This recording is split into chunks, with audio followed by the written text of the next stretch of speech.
or Bucks? I still think they're a couple of significant pieces away. And I think those pieces come in the form of some wing depth, I think, is necessary, and somebody who can change them defensively, especially in the front court. And those are the two things that this team, assuming health across the rest of the roster, is still lacking right now. At least it feels that way based on the landscape we look at. The way Boston and, I mean, think about who was in the finals, right? It was Boston and Golden State. Mm-hmm. These are two of the best defensive teams in the NBA this year in terms of efficiency. And a lot of it had to do with if their perimeter defense didn't hold up on particular possessions, their back end was ready. And I feel like this is a Bulls team that, when healthy last year, their perimeter defense is right there. It could be borderline elite. You know, when Caruso and Ball are healthy, this was a team that, for that short period of time, so long ago of, 10 months or whatever it is, they looked like a team, probably 8 months, whatever it was now. It looked like a team that could stop just about anybody's dribble penetration, could break up most teams' pick-and-roll actions, could disrupt a lot of the flow of what other offenses were trying to do. And if that wasn't the case, on the rare occasions it felt like it wasn't, other guys, and I praise Nikola Vucevic for his defense, even though I know it doesn't feel like, he's an elite defender, and I'm not saying he is, but he had a career-high season in terms of shot blocking, and a lot of that just had to do with not having to cover as much ground when guys up front were able to win their matchups for the most part, and even in the moments where they didn't win, the ground to cover just felt like a lot less. So if all of a sudden you have somebody on the back end, and you don't have to swing for the fences and go get Rudy Gobert, I'm saying if you get some strong wing depth on the defensive end, I feel like this is a team that defensively can come close to what we saw consistently from a team like a Boston, like a Miami, like a Milwaukee. And this wasn't Milwaukee's best defensive season compared to where they've been in years past, to a Golden State, to a Phoenix that gets a lot of steals and works really well out on the perimeter with guys like Bridges and Chris Paul. There's still some significant pieces away, but I don't think those pieces are as out of reach as I thought maybe 5 months ago. Do you look at the game the way it's played today? And I know it's spread the floor, shoot the ball. I like Gobert. I don't want to give up Patrick Williams in the deal, especially if I'm taking $160 million in salary commitments. But I don't think Hoodie is as big on Gobert as I am. Do you feel like a big man like him still has a role in this league?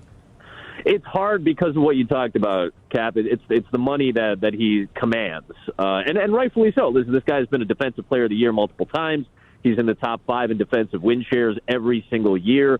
His impact on the defensive end cannot be overstated. And also look at what Utah did. Look how bad Utah's perimeter defense was this year, especially come playoff time where Dallas just ripped them apart out on the perimeter. And there was no help. And Gobert, there's only so much you can do. Gobert would be a great fit with the Bulls if you're looking at Caruso and Ball with guaranteed help, with Patrick Williams adding wing depth on the defensive end as well. This could be a very, very good, if not elite, defensive team with Gobert because of the fit. But is the money worth that to bring him in? And would Utah give him up for anything shy of Patrick Williams? I don't think that would be the case. I think they would demand a player like Patrick Williams. And I feel like this front office is very heavy on two-way talent. They really love Patrick Williams because of all of the things we saw flash-wise in the 20-some-odd games he played between the regular season and postseason last year. The flashes that he showed this significant level of potential. And I feel like this front office really does like guys that play at both ends of the floor. And I don't know if Gobert gives you enough offensively to justify the amount of money that you'd have to pay defensively and the price that you'd have to give up in terms of a player like a Patrick Williams. So while I think the fit would be great in terms of on the court, I don't know if the numbers can hold up and if the personnel you'd have to give up for a player like Gobert matches what the philosophy of this team is.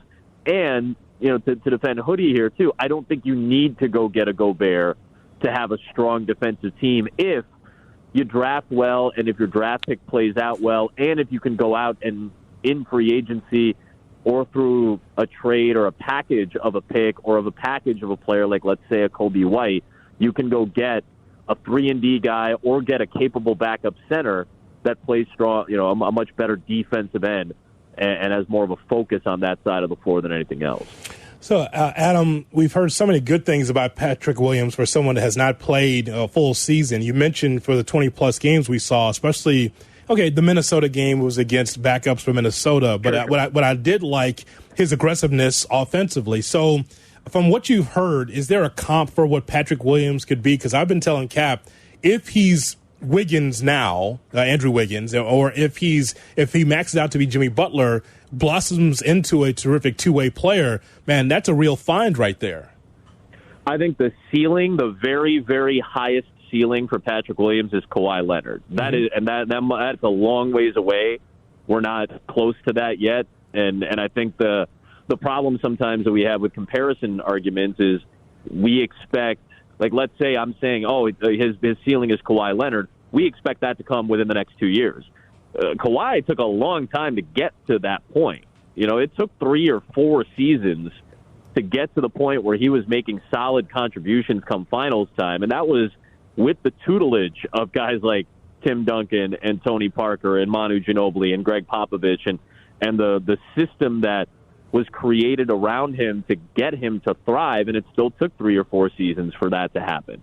We have this expectation. Obviously, he's going into year 3, and he's doing all the right things, right? He's waking up right now. He's been awake, I would say, for probably about 3 hours, maybe 4 hours at this point already, because he and DeMar DeRozan have been getting up around 3:30 a.m. LA time to get up for workouts and for lifts and for all day, 2-a-day sessions right now in LA working out.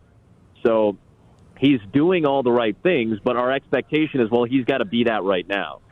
I mean, if he hits his very highest ceiling, I think it would be in year 5 or 6 for a player like Patrick. Maybe if you get to year 4 and he's playing like that 14 version of Kawhi Leonard, you're thinking, oh, okay, well, now we've got something here. And that's absolutely fair. I think if you're looking at a Jimmy Butler type, great. That is a huge get. And that's what you expect from a lottery pick, from a top 5 pick. If you get a player like that, if you get Wiggins now and you see what the culture of Golden State did to a player like Andrew Wiggins and how it forced him to grow, and again, not having to be the number 1 option is certainly a benefit as well. You don't have that pressure on you, and Patrick Williams wouldn't have that pressure on him on a night-to-night basis here. But if you can take a leap now in year 3, the way I think a lot of people expect, the way it was described to him by DeMar DeRozan. DeRozan was very adamant that year 3 is one of the biggest growth years of a career because 2 years into the league, and even though, like you mentioned, Hoodie, he's not been healthy for this second season, year 3 is when you really have a better sense of your body, of what the nuance of a day-to-day schedule is like, what the nuance of a day-to-day plan is like, not only for your own rest and recovery, but for how to game plan for that particular day. How do you watch tape? You have a better sense for that come year 3.